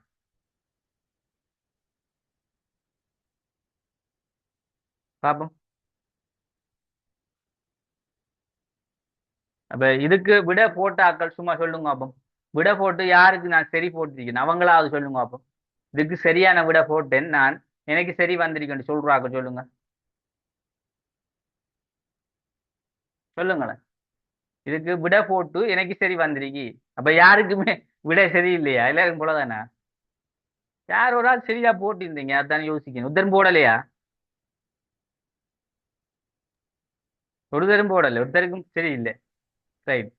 இப்ப அரசு பற்றிய வர்க்க முறை விளக்கம் இங்க தந்திரிக்கதை நல்லா வாசிக்கணுமா? இப்ப அரசு பற்றிய வர்க்க போராட்டம் என்று தந்தா அது முதலாளித்துவ கோட்பாடு. விளங்கணுமா? அரசு பற்றிய வர்க்க போராட்டம் அல்லது அரசு பற்றிய பொருளாதார விடயம் அல்லது அரசு பற்றிய பொருளாதார விளக்கம் என்று சொன்னால் என்ன கோட்பாடு? இல்ல அரசு பற்றிய வர்க்க முரண்பாடு என்று தந்தாலும் நீங்க என்ன செய்யலாம்? முதலாளித்துவ கோட்பாடை போடலாம். ஏனென்றால் வந்துட்டு வர்க்க முரண்பாடு சம்பந்தமான கோட்பாடு. சரியா? இப்ப என்னண்டா இதுல கந்திரிக்கு அரசு பற்றிய வர்க்க முறையை பற்றிய விளக்கம். அப்ப அங்க என்ன வர்க்கம் இருக்கி அந்த வர்க்கம் சம்பந்தமான முழு விளக்கம் கொடுக்க கோட்பாடு தான் இந்த சோசலிசம் அல்லது சம உடைமைவாதம் அல்லது மார்க்சிசவாதம், கம்யூனிசம். நிறைய பேர், கிட்டத்தட்ட 7-8 பேர் இருக்கு. சமதர்மவாதம், பொருள்முதல்வாதம் நிறைய சொல்லுவாங்க. அப்ப என்னண்டா இந்த கேள்விய தன்மையை நீங்க வழங்கணும். இங்க என்ன சொல்லிக்கண்டா அரசு பற்றிய வர்க்க முறையை விளங்குற. இங்க அந்த முதலாளித்துவ கோட்பாட்டிலே சொல்லப்படுற 2 வர்க்கத்தையும் இது என்ன செய்யுது? இந்த கோட்பாடு தான் விளக்குது. அப்ப இதால இதை சொல்ற சம உடைமை இல்ல சோசியலிசம் என்று சொன்னா கேட்டு. அப்ப பொதுவா நான் சொன்ன மாதிரி அரசு பற்றிய வர்க்க முரண்பாடு என்று அவ்வளோத்தையும் முடிச்சா அது என்ன கோட்பாடு? முதலாளித்துவ கோட்பாடு. அப்ப அரசு பற்றிய பொருளாதார வர்க்கம் பொருளாதார வர்க்க முரண்பாடு. இப்ப முரண்பாடு என்ற விஷயமா ஒருத்த வர வரும், வந்தா அது வந்துட்டு முதலாளித்துவத்துக்குள்ள வரும். சரியா? அப்ப இந்த சோசியலிசம் அல்லது இந்த சம உடைமைவாதம் என்ற விஷயம் வந்துட்டு எப்படி உருவாகுது? இந்த முதலாளித்துவம் சொல்லக்கூடிய கோட்பாட்டில இருந்த ஒரு பின்விளைவு, அதுல ஏற்பட்ட என்ன காரணங்கள் தான் இந்த சம உடைமைவாதம் என்ற விஷயம் உருவாக்குறது காரணம். சரியா? அப்ப அதுல மக்களுக்கு ஏற்பட்ட அநீதி, அதே போல மக்களை அடக்குமுறை, மக்களை உழைப்பு சுரண்டல், இதெல்லாம் பார்த்து போட்டுதான் இந்த சம உடைமை என்று சொல்லக்கூடிய கோட்பாடை இந்த சம உடைமைவாதிகள் சில அறிஞர்கள் என்ன செஞ்சாங்க? கொண்டு வாங்க. அதாவது இதுல இருக்கின்ற இந்த முதலாளித்துவத்தில் இருக்கின்ற தொழிலாளி வர்க்கம் என்ன செய்யணுமாம்? ஒரு இந்த முதலாளி வர்க்கத்தை எதிர்த்து போராடும் ஒரு வர்க்கமாக, ஆளும் வர்க்கமாக மாறணும் என்ற நோக்கத்தை இதுல இருந்து கொண்டு வந்தாங்க. இதெல்லாம் நாங்க அடுத்தடுத்த இதுகளை பார்ப்போம். சரியா? அரசு என்று சொல்லக்கூடிய பகுதிகளில் இதில் நாங்க பார்க்கலாம். அரசியல் கருத்தியல் என்று சொல்லக்கூடிய பகுதிகளில் இந்த வாதங்களை பார்க்கலாம், கருத்தியலை பார்க்கலாம். சரியா? அப்ப இதுக்கு விட வந்துகிட்டு இப்ப இது நீங்க யோசிக்கப்படா முதலாவது யூனிட்ல இந்த கேள்வியை போட்டிருக்கேன். அப்படி இல்லை, இது பொதுவா வந்துகிட்டு இது வந்து முதலாவது யூனிட்டுக்குள்ளேயும் வரும். இப்ப நீங்க முதலாவது யூனிட்டுக்குள்ள அரசியல் கருத்தியல் என்று சொல்லக்குள்ள இந்த இதெல்லாம் வருது தானே. இப்ப அதுக்குள்ள நாங்க பார்க்கலாம் தானே, அது யோசிக்க தேவையில்லை. அப்ப இது வந்துகிட்டு இப்ப இந்த கேள்வி எல்லாம் இன்னும் அடுத்தடுத்த யூனிட் போகக்குள்ள ஈஸியா போயிட்டு இதெல்லாம் என்னன்றது உங்களுக்கு தூசியா வழங்கும். சரியா? கவலைப்படதில்லை, நீங்க அதை யோசிக்க தேவையில்லை. ரைட். அடுத்த இன்னொரு வினா இருக்குல்லவா, அதையும் பார்ப்போம். என்ன இன்னும் 2 வினா இருக்கு. அரசியல் விஞ்ஞான பரிசீலனைக்காக நவீன அணுகுமுறைகள் 2 குறிப்பிடு. அப்ப சொல்லுங்க பார்ப்போம். அரசியல் விஞ்ஞான பரிசீலனைக்காக நவீன அணுகுமுறைகள் 2 என்ன? நவீன அணுகுமுறை, சொல்லுங்க. அணுகுமுறை, சமூகவியல் அணுகுமுறை. வேற பெண்ணியல்வாத அணுகுமுறை, நடத்தைவாத அணுகுமுறை. ரைட். 5 அணுகுமுறையில் இருக்கிறேன். அரசியல் பொருளியல் அணுகுமுறை, அதாவது நவீன அணுகுமுறையில. ரைட். அது எல்லாத்தையும் நாங்க போடலும். அடுத்தது பெண்ணியல். இதுல கூட நிறைய பேர் பிள்ளைகிட்டு இருந்தீங்க. இந்த பெண்ணியல்வாதத்தில் அரசியல் மற்றும் சமூக விவரிப்புக்கு சேர்த்துக் கொள்ளப்பட்ட எண்ணக்கருக்கார் 2 தருக. அதாவது பெண்ணியல்வாதம் சம்பந்தமான அடிப்படை விடயங்கள். ஓம் நடத்தைவாத அணுகுமுறை அதுவும் வரும். மிக பெஸ்ட்ல வரவணும் அதான். ஓகே, விட சரி உங்களோட ரைட். பெண்ணியல்வாதத்தை பத்தி அதுல அடிப்படை பண்பை சொல்லுங்க ஆபம். இதுல நிறைய பேர் விட்டு முன்னீங்க கேள்வி. என்னன்னா கடைசி கிளாஸுக்கு வந்திருந்தா உங்களுக்கு அது விளங்கிருக்கும். கடைசி கிளாஸ்ல நான் ஃபுல் நோட்ஸ் உங்களுக்கு போட்டிருந்தேன், கிளாஸ் நடத்திருந்தேன். ஆபம் அடிப்படை பண்பு என்ன? இந்த பெண்ணியல்வாதம் எதற்காக உருவாக்கப்பட்டதா? அதான அடிப்படை பண்பு சொல்லுங்க ஆபம். சமூகத்தில பெண்களுக்கு ஏற்பட்ட என்னென்ன பிரச்சனை சொல்லுங்களேன். பால்நிலை பிரச்சனை, ஆண் தலைமைத்துவம் என்ன, அதே போல ஆண் பெண் தொழில் வேறுபாடு, பெண் அடிமைத்தனம், பெண் அடிமைத்தனம், பெண் விடுதலைன்னு சொல்லலாம். வேற ஆண் தலைமைத்துவம், ஆணாதிக்கம், ஆணாதிக்கம், ஆண் அப்ப துன்புறுத்தல், பெண்கள் துன்புறுத்தல். அப்ப பெண்களுக்கு இந்த நாட்டில ஆண் வந்துட்டு பெண் தொழில் வேறுபாடுகள், தொழில் வேறுபாடு அதான் ரைட். அப்ப பெண்களுக்கு அதாவது சமூகத்தில் நடக்கின்ற அநீதி தொடர்பான சில விடயங்களை கொண்டுதான் இந்த பெண்ணியல்வாதம் என்ற வாதமோ அதே போல அணுகுமுறை என்ற விஷயம் உருவாக்கப்பட்டது. அப்ப அதான் அந்த அடிப்படையான விஷயத்தை தான் கேட்டீங்க. பதிலையும் நிறைய பேர் சிலர் விட போட்டிருந்தீங்க சரியா, சிலர் அதை விட்டையும் இருந்தீங்க, சிலர் ரெண்டு பிள்ளையான விடைகளும் போட்டிருந்தீங்க சரியா. இதான் அதுக்குரியது. நான் உங்களுக்கு அப்ப அனுப்பி வைக்கிறேன் சரியா. ரைட். அடுத்தது நாங்க அந்த ஸ்ட்ரக்சர் கேள்வியும் கொஞ்சம் மேலட்டமா பார்ப்போமே, பார்த்து போட்டு நாங்க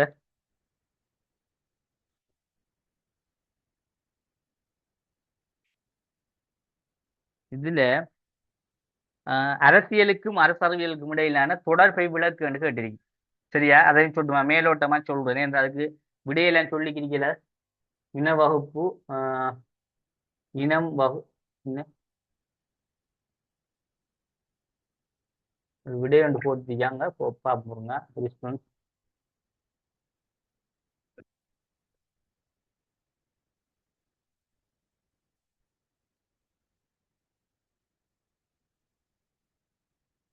ரெண்டாவது இல்லை ஏபிசி ஏசிடி என்றீங்க.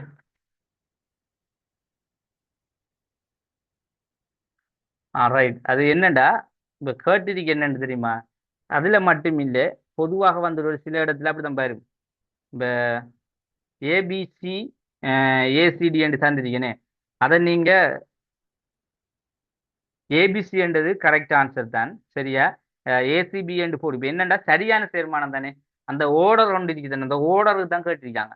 இப்போ நீங்கள் அந்த ஓர்டருக்கு கொடுத்தா சரி, நாம அதை எப்படி வேண்டா அப்போ அது உங்களுக்கு ஒரு கன்ஃபியூஸ் ஆகுதாமண்டா அதை நாங்கள் அதை ஒன்றையும் விடலாம். இல்லையேண்டா அதை நான் அதை தேவையாண்டா வேற ஒரு நம்பராக மாற்றலாம், அப்படின்னு செய்யலாம். ஏண்டா சரியான ஓர்டருக்குரிய இதை நான் கொடுத்துருக்கேன். அவடத்தை நீங்கள் தேவையாண்டா அதை ஏடிபி என்று போடையில அது ஏபிசி என்று இருக்கத்தால அதில் நம்பர் எப்படி மாற்றலாமண்டா ஏபிடி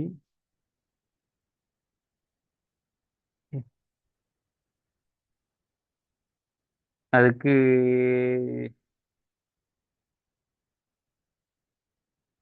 நாங்கள் எப்படி எடுக்க கஷ்டம் தானே, இப்படி முடிக்கலாம். ஆனால் நீங்கள் அதுக்கு விட வந்துட்டு ஏபிசியை கொடுங்க சரியா. அதுக்கு விட வந்துட்டு ஏபிசியை கொடுத்தா சரி. என்னண்டா சரியான தீர்மானம் என்று கேட்டதுக்காக தானே அப்படி. ஏன்னா அப்படி கேள்விகள் வார அதுக்காக தான் அந்த கேள்வியை போட்டிருக்கேன். இந்த இதுலேயும் வந்துக்கிட்டு ஏபிடி ஏபிசி ஏசிபி ரைட். அது உங்களுக்கு ஒரு குழப்பம் உண்டாயிருக்கேனே, அது சரி. அதை நீங்கள் என்ன செய்யுங்கண்டா, எனக்கு இப்போ அதை கொஞ்சம் என்ன நம்பர் போடலாமான்னு கொஞ்சம் பார்த்துக்கிட்டே டைம் போகுது. எனக்கே அது கன்ஃபியூஸ் ஆகிருக்கு அதை பார்க்கக்குள்ள. ஏடிபி ஏபிசி டிஏபி இருக்கு. அந்த ஏ என்ற அவடத்தை போடாம அதை வேறொரு எப்படி போடலாமாண்டா பிசி பிசிடி என்று போடுங்க சரியா. இந்த என்னண்டா பிள்ளைகள், இந்த ரெண்டாவது கேள்வியில ஒரு ஸ்டூடெண்ட்ஸ் வந்துட்டு கேட்டிருக்காரு அப்படின்டா ஏபிடி ஏபிசி ஏசிபி ரெண்டு ஒரே மாதிரி இருக்குதானே சார், என்ன மாதிரி செஞ்சுக்கிறேன் கேட்டிருக்கி. அந்த மூன்றாவது இதை அது எல்லாரும் கொஞ்சம் குழப்பமா இருக்கத்தால பிசிடி என்று மாத்துங்க. சரியா? அப்ப கிளியரா இருக்கும். பிசிடி என்று மாத்தினா அது பிழையாக இருக்கும் என்ன. அப்ப நாங்க ஏபிசியை மட்டும் எடுக்கலாம். அது மட்டும் தான் கொஞ்சம், ஏன்னா நான் அந்த சரியான சேர்மான தொகுதிக்கு எடுத்ததால அவடத்தை கொஞ்சம் குழம்பிட்டு. சரியா? அப்ப நான் அந்த நம்பரை கொஞ்சம் மாத்தாம விட்டுட்டேன். அப்ப அதை அப்படி எடுங்க. மற்றதெல்லாம் சரியானே, ஏபிசிடி ஏபிடி மற்ற இதுல எல்லாம் சரியா தான் வந்திருக்கு. அஞ்சாவதும் அப்படித்தான் சார். மூன்றாவதுலேயும் அப்படித்தான் இருக்கு. மூன்றாவதை நீங்க அப்படி எடுங்க. ஏன்டா அந்த சரியான சேர்மான தொகுதிக்காக நான் அதை ஓடராகவே போட்டுட்டேன். இந்த ஒன்று தானே பிள்ளைன்றது. அப்ப அதையும் நீங்க என்ன செய்யுங்கண்டா, அந்த டிபி என்ன நான் சொன்னேன், பிசிடி என்று அதை மாத்துங்க. சரியா? அப்ப ரெண்டை நீங்க பிசிடி என்று மாத்தினா போதும், வேற ஒன்றும் செய்யறது இல்லை. சரியா? Right, okay. ஆனா எல்லாருக்கும் அந்த வினாக்கள் பிழை இல்லையே? யாருக்கும்? எல்லாருக்கும். நான் யாருக்காவது அந்த மூன்றாவது போட்டு பிள்ளை போட்டிருக்கேன் பாருங்க. யாருக்காவது மூன்றாவது ஓ போட்டு பிள்ளை போட்டிருக்கேன்? யாருக்கு? எத்தனை பேருக்கு வந்துருக்கு? வந்தவங்க எனக்கு போட்டிக்கிறீங்க. எத்தனை? ரெண்டுக்கும் பிள்ளை போட்டிருக்கேனா இல்ல ஒரு கேள்விக்கு எதுக்கு மட்டும் போட்டிருக்கேன்? ரெண்டாவதுலயே மூன்றாவதுலயே? ரெண்டாவதுக்கு மட்டும். ரைட். உங்களோட மார்க்ஸ்ல ஒரு 2 மார்க்ஸை கூட்டுங்க. சரியா? கூட்டிக் கொள்ளுங்களா 2 மார்க்ஸை.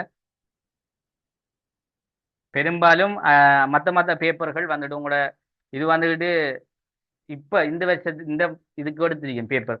இப்போ உங்களோட போன பெட்ச் அவங்களுக்கு வந்துட்டு பேப்பர் இதுல 2-3 கேள்விகள் தான் ஒரே மாதிரி கேள்வி, சில கேள்விகள் வேற. ஏன்னா ஒவ்வொரு ஆண்டுக்கும் எடுக்கக்குள்ள ஒரே மாதிரி பேப்பர் கொடுக்கல, நான் மாறி மாறி கொடுக்கறதால. இது இப்போ உங்களுக்கு எடுத்த பேப்பர்ன்றதால அவட கொஞ்சம் அந்த எழுத்துகள் சில சில இதுகளில் மாற்றம். ஏன்னா உங்களுக்கு அந்த தேர்மான கேள்வி 2-3 போடணுன்றதால தான் அதில் எடுத்தா. உங்களுக்கு எழுவது என்ன? சரி, ஓகே. அப்படி அந்த பந்தாக்களுக்கு அவடத்தை பிழை போட்டிருந்தா யாருக்கும் இருந்தா அதை கொஞ்சம் 2 மார்க்ஸை கூட்டிக்கணும். 2ம் பிழை போட்டிருந்தா 4 மார்க்ஸ் கூட்டிக்கொள்ளுங்க.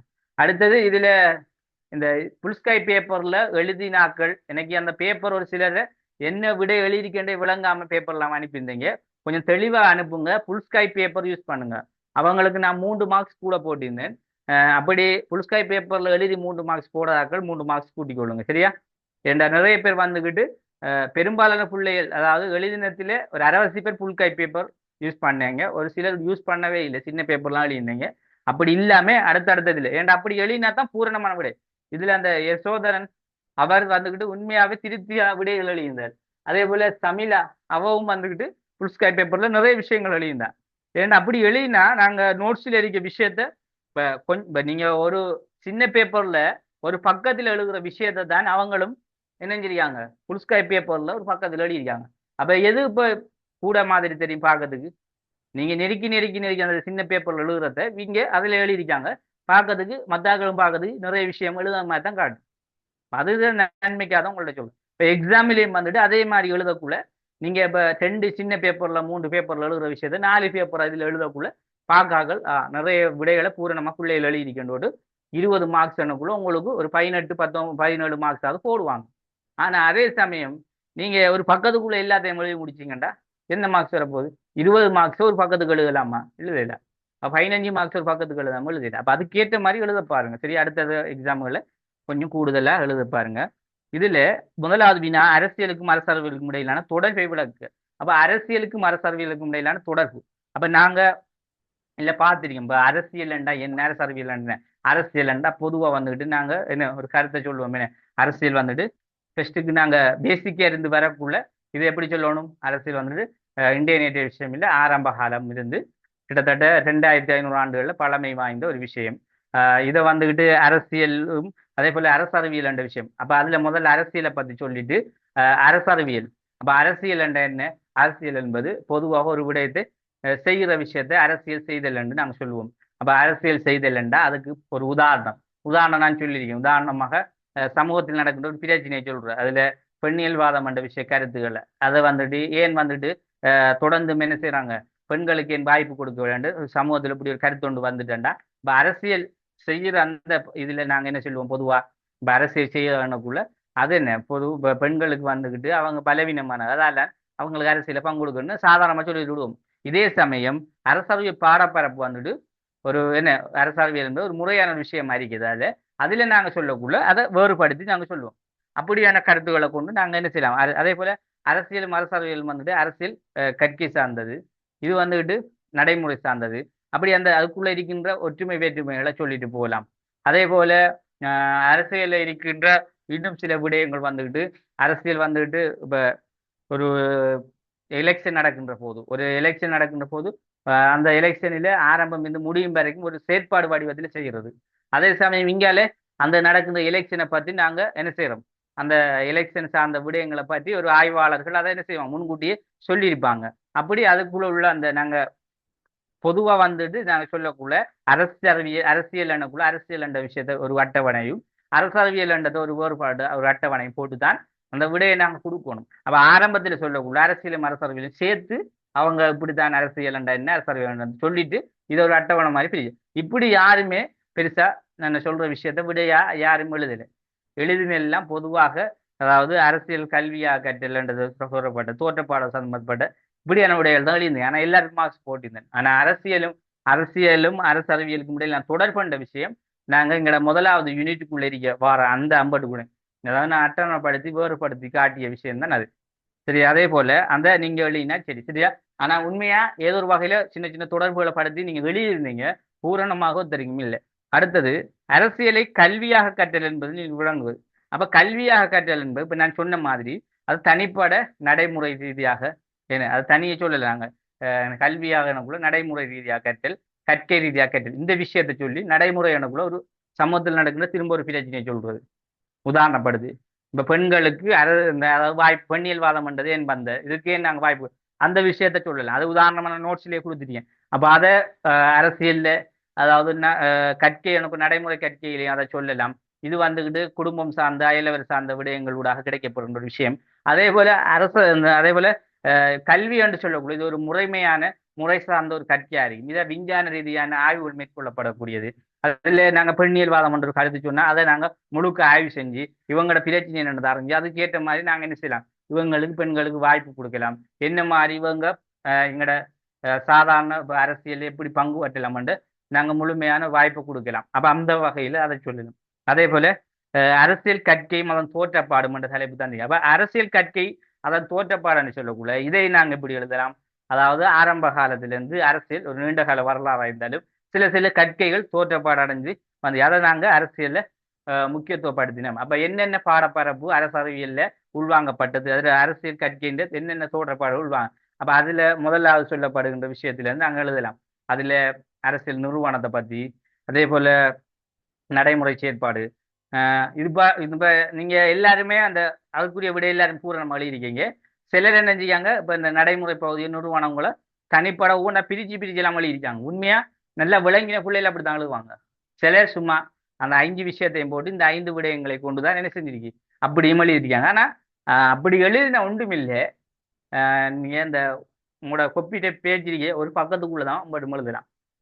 அப்ப பிரிச்சு எழுதக்குள்ள உதாரணமா அரசியல் செயற்பாடு செயல்முறை ஆட்சி, அரசியல் ஆட்சி முறை, ஆட்சி பரவல், இந்த விஷயத்தை எழுதக்குள்ளையும் கொஞ்சம் ஒரு 3-4 என்ன செய்யற போட்டு ஒரு 3-4 இதுல வார மாதிரி டைம் முடிஞ்சனே. ரைட், நம்ம கிளாஸை பண்ணி ஃபுல்லா பேப்பரை தான் பார்த்தோமே. சரி, ஓகே, பிரச்சனை பார்த்தோம் ஒரு வகை நல்லந்தான். அடுத்ததுல நாங்கள் கிளாஸை பார்ப்போம். சரியா? ரைட். அப்ப இதுல கொஞ்சம் நல்லா அவதானிச்சு கொள்ளுங்க, இதை சொல்றதை கேட்டு. இப்ப நீங்க இப்ப அரசியல்ல வந்துட்டு அந்த ஆட்சி பரம்பலை பத்தி கேட்டு அதை எழுதக்குள்ள கொள்ளை எழுதாட்டியும் ஒரு 4-5 வரி அவ்வளவு முடிந்தாலும் போதும்.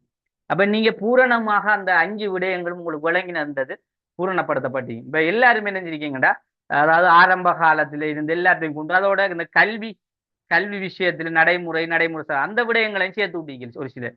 அப்படி எல்லாம் இல்லாம ஒவ்வொன்றையும் தனிப்பட எழுத பாருங்க. சரியா?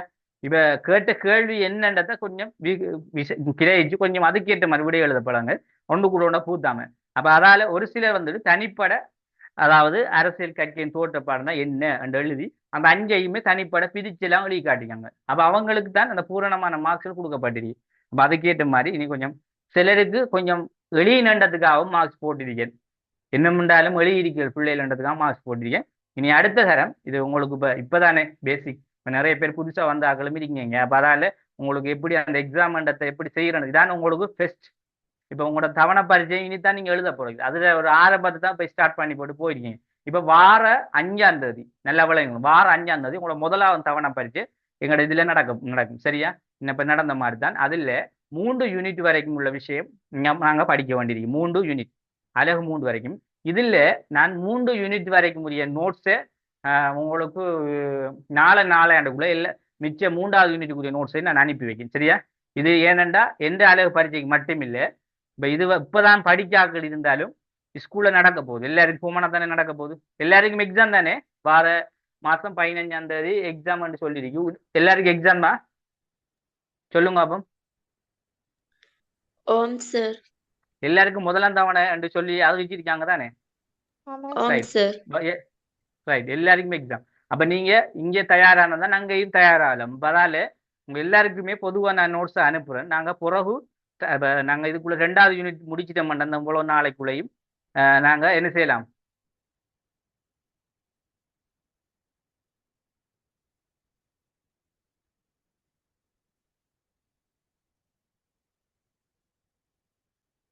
ஐந்தும் அப்படித்தான் ஆண்டு போட்டிருக்கேன். ரைட். அப்ப 5க்கு 4வதுலையும் அப்படி வந்திருக்கிறேன். அதையும் கொஞ்சம் மாற்றிக்கொள்ளுங்க சரியா? அந்த சேர்மானம் நம்பர் தானே, அது மட்டும்தான் கொஞ்சம் பிழைச்சிருக்கு போல. சரி, அடுத்த நேரம் நான் கொஞ்சம் கிளியர் பண்ணிட்டு பேப்பர் எடுக்கக்குள்ள பார்க்கணும் சரியா? நீங்க எல்லாருமே என்ன செய்யுங்கன்னா அந்த நம்பர் சேர்மான கேள்வியை எல்லாருமே கொஞ்சம் 2 மார்க்ஸை கூட்டிக் கொள்ளுங்க சரியா?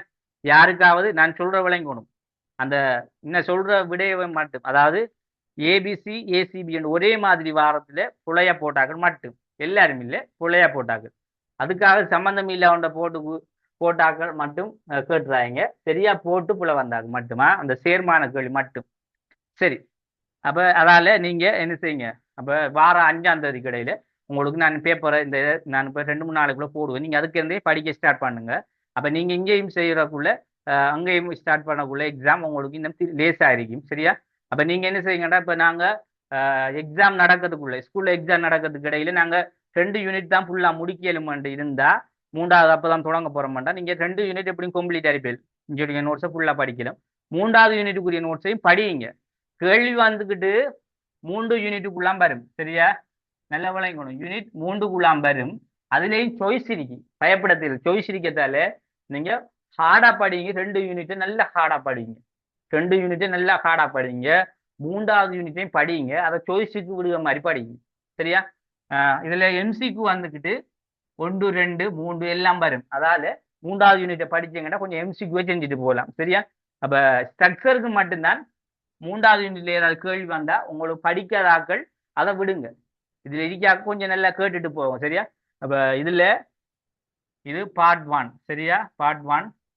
இப்ப பார்ட் 2 வந்துக்கிட்டு அதுல ஸ்ட்ரக்சர்ல நான் நினைக்கிறேன் 4 கேள்வி போடுவாங்க. 4ல 3 சரியா? 4ல பெரும்பாலும் 3 அப்படிதான் செய்ய சொல்லி போடுவாங்க சரியா? இதுல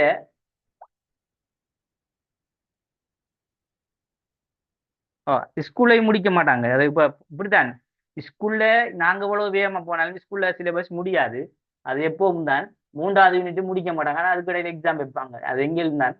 ஆனா நாங்க அடுத்த 2வது யூனிட் நடக்கிறதுக்கு இடையில 2வது யூனிட்டுக்கு இப்ப மொத்தம் இதுல 3 எனக்குள்ள அதுல ஒரு 3 படிக்க வேண்டியது. அந்த 3க்குள்ள நாங்க முடிச்சிருவோம். அப்ப 6 யூனிட் 2வது இதுக்குள்ள நாங்க முடிச்சிருவோம் இங்கே. ஆனா அங்க முடிக்க மாட்டாங்க. அதாலதான் கிளாஸ்ல கொஞ்சம் முக்கியத்துவம் கொடுத்து படிங்கன்னு சொல்ல சரியா? ரைட். இப்ப இதுல என்னண்டா பிள்ளைகள், இந்த 4, 3 இருக்குதானே. அப்ப இதுல நான் 4ல 3 தான் செய்யறேன். அப்ப அந்த 3 வினாவும் நீங்க முதலாவது யூனிட்டுக்கு வாரமா நல்ல தியரியோட படிங்க சரியா? அதான் நான் சொல்லுவேன். ஆனா இதுல சாய்ஸுக்கு எப்படியும் 3வது யூனிட்ல ஒரு கேள்வி போட்டே ஆகுவாங்க. அதை அப்படியே விடுங்க. அதை உங்களுக்கு விட்டுட்டு எம்சிக்குள்ள எப்படியும் ஒரு 3வது யூனிட்ல இருந்து ஒரு 5-6 கேள்வி வரும். ஆனா உங்களுக்கு அது லேசான கேள்வியா தான் இருக்கும் சரியா? அதால நீங்க எம்சிக்கு என்ன செய்யுங்கண்டா, கொஞ்சம் 3வது யூனிட்டை படிக்கணும்னு சொல்லல, படிங்க. நான் தார நோட்ஸை கொஞ்சம் படிங்க. படிச்சுட்டு இந்த எம்சிக்கு கொஞ்சம் செய்யற மாதிரி படிங்க சரியா? Right, okay. நம்ம கிளாஸை முடிச்சு கொள்வோம். வந்த எல்லாருமே எனக்கு மெசேஜ் தாங்க ரெக்கார்டிங் தரத்துக்கு சரியா? யாரு வரலைன்றதையும் கொஞ்சம் பார்த்துக்கொள்ளும். அனைவருக்கும் நன்றி. ஜிசாக்கல்லாஹ். நாளைய கிளாஸ்ல நாங்க அரசியல் சிந்தனையை கொஞ்சம் ஒரு டைம் கொஞ்சம் கூட எடுக்க வேண்டி வரும். ஒரு 10-15 நிமிஷம் கூட எடுப்பேன் நாளைக்கு சரியா? கொஞ்சம் நிறைய விஷயம் நாளைக்கு பார்ப்போமா? இன்னைக்கு டைம் ஃபுல்லா இதுல போயிட்டு அது எக்ஸாம் பேப்பருக்கு அரை மணி நேரம் எடுக்கல. நான் ஃபுல்லா நாங்க பார்க்கணுக்குள்ள அது ஒரு ஃபுல் கிளாஸ் டைம் எடுத்தே ஆகும், அது ஒன்றும் செய்யலாது. சரி, ஓகே, தேங்க்யூ வெரி மச், ஜஸாக்கல்லாஹ், நன்றி. தேங்க்யூ.